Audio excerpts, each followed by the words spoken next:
এইচএসসিতে ভালো করার 3টি প্রো টিপস। এইচএসসিতে আমার এ প্লাস ছিল এবং বর্তমানে পড়াশোনা করতেছি ঢাকা বিশ্ববিদ্যালয়ে। আমি আমার বাস্তব অভিজ্ঞতা থেকে শেয়ার করব কিভাবে আমি এ প্লাস পেয়েছিলাম এবং কিভাবে গ্রুপ সাবজেক্টগুলোতে 90 আপ মার্কস ছিল, এই বিষয়গুলো নিয়ে আলোচনা করব। পাশাপাশি কিভাবে ঢাকা বিশ্ববিদ্যালয়ের প্রিপারেশন নিয়েছিলাম। তো দেখো, এইচএসসিতে ভালো করতে হলে অবশ্যই শেষ সময়টা খুবই ইম্পর্টেন্ট এবং তোমার মনে রাখতে হবে এই সময়টা তোমার লাইফের সবচেয়ে ইম্পর্টেন্ট সময়, ক্রুশাল পার্ট। ঠিক আছে, সে এই সময়টায় অবশ্যই তুমি যদি সঠিকভাবে ইউটিলাইজ করতে না পারো তাহলে ব্যর্থ হওয়ার সম্ভাবনা অনেক বেশি। ওকে, এই জন্য আমি যেটা করেছিলাম শেষ সময়, এই বিষয়গুলো নিয়ে আমি আলোচনা করব। নাম্বার 1, আমি শেষ সময় বোর্ড কোশ্চেন অ্যানালাইসিস করছি, প্রচুর বোর্ড কোশ্চেন অ্যানালাইসিস করছি। ধরো আমার প্রত্যেকটা চ্যাপ্টার সম্পর্কে আইডিয়া আছে, হিসাব বিজ্ঞানের প্রত্যেকটা চ্যাপ্টার আমি ভালো পারি, বাট আমি যদি বোর্ড কোশ্চেন অ্যানালাইসিস না করি এবং বোর্ড কোশ্চেন প্র্যাকটিস না করি তাহলে আমার ভিতরে কি আইডিয়াই থাকবে না যে আসলে বোর্ড কোশ্চেন কেমন হয়, এবং আমি বুঝতে পারবো না যে আমি এতদিন যা পড়লাম এই প্রিপারেশনটা আমার কি গুছানো আছে, আমি কতটুকু পারতেছি। এটা বোর্ড কোশ্চেন প্র্যাকটিস না করলে তুমি বুঝতে পারবে না।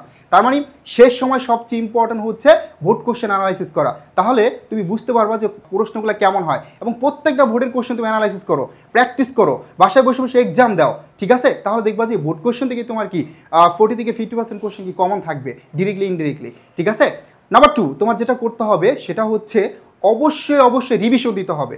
এখন দেখো, তুমি অনেক পড়াশোনা করছো, অনেক কিছু করছো, কিন্তু তুমি রিভিশন দিচ্ছ না। তোমার মনে হচ্ছে আমার সিলেবাস কমপ্লিট হয়ে গেছে। রিভিশন না দিলে পরীক্ষার হলে গিয়ে জীবনে এটা অ্যাপ্লাই করতে পারবে না। এবং যে টপিকটা তুমি খুব ভালো পারো এই টপিকটা থেকে কোশ্চেন আসলে তুমি ভুল করে আসবা। এটা সিম্পল নর্মাল হয়ে যায়। তোমার মনে হতে পারে তুমি অনেক ভালো পারতেছো, ঠিক আছে, পরীক্ষার হলে গিয়ে দেখবো সহজ কোশ্চেন তুমি আনসার করতে পারতেছে না, মনে পড়তেছে না। এই জন্য যেটা করতে হবে, অনেক পড়ার চিন্তা এটা একদম ক্লোজ করে দিতে হবে। জাস্ট তোমার কি করতে হবে, ভালো করতে হলে রিভিশন দিতে হবে। তুমি যা যা পড়ছো এটা নোট করো সুন্দর করে, প্রত্যেকটা সাবজেক্টের জন্য নোট থাকবে। শেষ সময় নোটগুলো রিভিশন করবা, এখনও সময় আছে, তুমি নোট করে ফেলো। এটা এইচএসসিতেও কাজে লাগবে, অ্যাডমিশনের কাজে লাগবে। তার মানে যে টপিকগুলো পড়ছো জাস্ট রিভিশন করো। ঠিক আছে, এই বিষয়টা অনেক ইম্পর্টেন্ট। নাম্বার 3, এই বিষয়টা আরও বেশি ইম্পর্টেন্ট। কেন? কারণ তুমি হচ্ছে পড়াশোনা করলা, রিভিশন দিলা, নোট রিভিশন করলা, কিন্তু তুমি এক্সাম দিচ্ছ না। এটা যদি না করো তাহলে পরীক্ষার হলে গিয়ে টাইম মেনটেন করতে পারবে না, এবং পরীক্ষার হলে গিয়ে তুমি হচ্ছে কোশ্চেন কোনটা আনসার করবা এটাও সিলেক্ট করতে কি তোমার প্রবলেম হবে। তোমার কি করতে হবে, এই জন্য এখন বোর্ড কোশ্চেন ধরে তোমার ওএমআর এক্সাম দিতে হবে। এখন একটা ওএমআর ডাউনলোড করে নাও, ওএমআর ডাউনলোড করে বোর্ড কোশ্চেন কি করো, বসে বসে এক্সাম দাও। তাহলে দেখবা যে তোমার এই যে একের কয়ের জায়গায় খ টেন্ডেন্সি, এটা হচ্ছে কি হয়ে যাবে, দূর হয়ে যাবে। ঠিক আছে, এই ভুলগুলো হবে না। এবং এমসিকিউতে তুমি বুঝতে পারবা যে আসলে তোমার কতটুকু প্রিপারেশন হয়েছে। আর্থিক বিবরণী থেকে কয়টা করে এমসিকিউ আসে এটা তুমি নিজেই বুঝতে পারবা। ঠিক আছে, তাহলে পরীক্ষার হলে গিয়ে কি এই যে হাত কাঁপাকাঁপি করবে না, ভয় কাজ করবে না যে কোন টাইপের কোশ্চেন হতে পারে, কোশ্চেন কি কমন পারবে কি না, এই যে বিভিন্ন টাইপের চিন্তা ভাবনা এইগুলো তখন আর থাকবে না।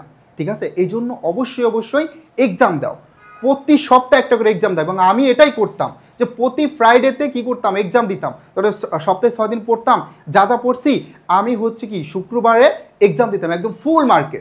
7টা সিকিউ লিখতাম, পাশাপাশি কি এমসিকিউ লিখতাম। এবং যদি তোমার মেন্টর না থাকে তুমি নিজে কি করো, এক্সাম দিয়ে নিজে খাতা দেখো, প্রতি সপ্তাহে একটা করে এক্সাম দাও, দেখবে তোমার কনফিডেন্স কি হাই হয়ে যাবে।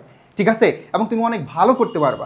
এই জন্য এই 3টা কাজ করো, যে 3টা পরামর্শ দিলাম অবশ্যই যদি অ্যাপ্লাই করো তুমি দেখবা যে এইচএসসিতে তুমি কি খুব ভালো করতে পারবা। শুধু এ প্লাস না, গোল্ডের প্লাস থাকবে।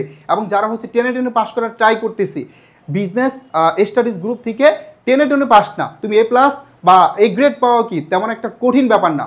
যে সময় আছে তুমি এখন শুরু করো, দেখবা যে খুব সহজে কি করতে পারবা, তুমি তোমার টার্গেটটা পূরণ করতে পারবা। ঠিক আছে, যে কাজগুলো করার কথা বললাম এইগুলো করবা। এবং আমাদের আরও কিছু ভিডিও আছে যে যারা হচ্ছে একদম প্রিপারেশন শুরু করে নেই কিন্তু টার্গেট আছে এ প্লাস পাওয়ার, তাদের জন্য কোশ্চেন কীভাবে টার্গেট করতে হবে, কী করতে হবে, ওই ভিডিওটা দেখবা, তাহলেই হবে। ঠিক আছে, এছাড়া দেখো তোমাদের প্রিপারেশন আরও গুছিয়ে দিতে এবং তোমাদের পরবর্তীতে অ্যাডমিশন জার্নিতে তোমার প্রিপারেশনটা আরও মজবুত করে দিতে আমরা তোমাদের জন্য নিয়ে আসছি HSC plus pre admission course.